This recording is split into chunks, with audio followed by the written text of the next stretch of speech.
নমস্কার বন্ধুরা, welcome to মা ছোটোমার হেসেল। আমি আজকে নিয়ে এসেছি লাউ শাকের একটি রেসিপি। তো রেসিপিটি দেখার জন্য ভিডিওটিকে শেষ পর্যন্ত দেখতে থাকুন।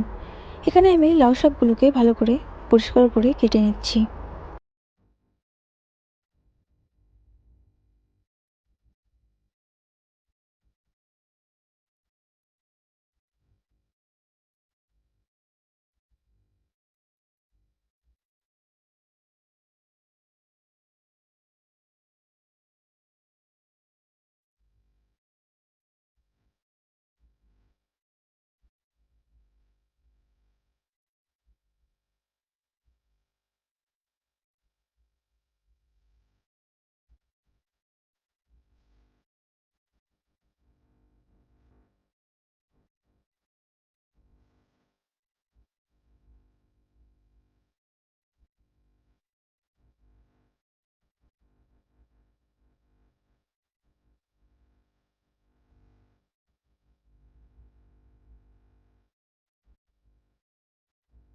বন্ধুরা, সুন্দর করে কেটে আমি ধুয়ে নিয়েছি। এখানে কাঁচা লঙ্কা চিড়ে দিয়ে ধুয়ে নিয়েছি। এখানে আমি হাই ফ্লেমে দিয়ে দিচ্ছি সর্ষের তেল। বন্ধুরা, এই রেসিপিটিতে সর্ষের তেল ব্যবহার করলে বেশি টেস্ট হবে, তাই আমি সর্ষের তেল ব্যবহার করছি। তারপর আমি ফোড়নে দিয়ে দিচ্ছি কালো জিরে। তেলটা গরম হয়ে এসেছে, এবার আমি কালো জিরে দিয়ে দিলাম।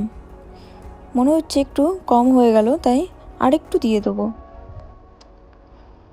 এরপর আমি এর মধ্যে দিয়ে দেব ছেঁচে রাখা রসুন। বন্ধুরা, আমি এটাকে ছুলে আগেই ছেঁচে রেখেছিলাম।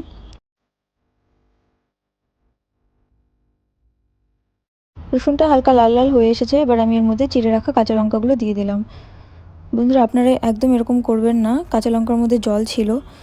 তারপর আমরা লাউ শাকগুলোকে একটু একটু করে দিয়ে দিচ্ছি। এরপর একটু নেড়ে চেড়ে নিয়ে আমি এর মধ্যে বাকি ইনগ্রেডিয়েন্টসগুলো দিয়ে দেবো।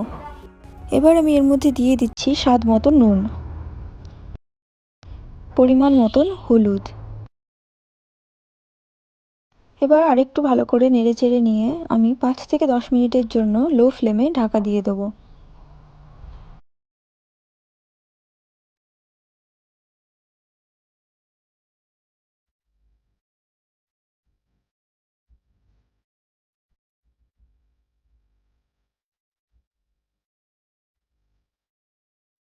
এবার 5 থেকে 10 মিনিট পরে ঢাকনাটা তুলে আমরা দেখতে পাবো যে অনেকটা জল উঠে এসেছে।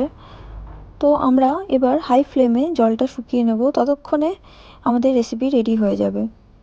বন্ধুরা, গরম ভাতের সাথে এই রেসিপি একদম জমে যাবে। আপনারা দেখতে পাচ্ছেন কালারটাও চেঞ্জ হয়ে এসেছে। বন্ধুরা, আমরা আর কিছুই অ্যাড করব না।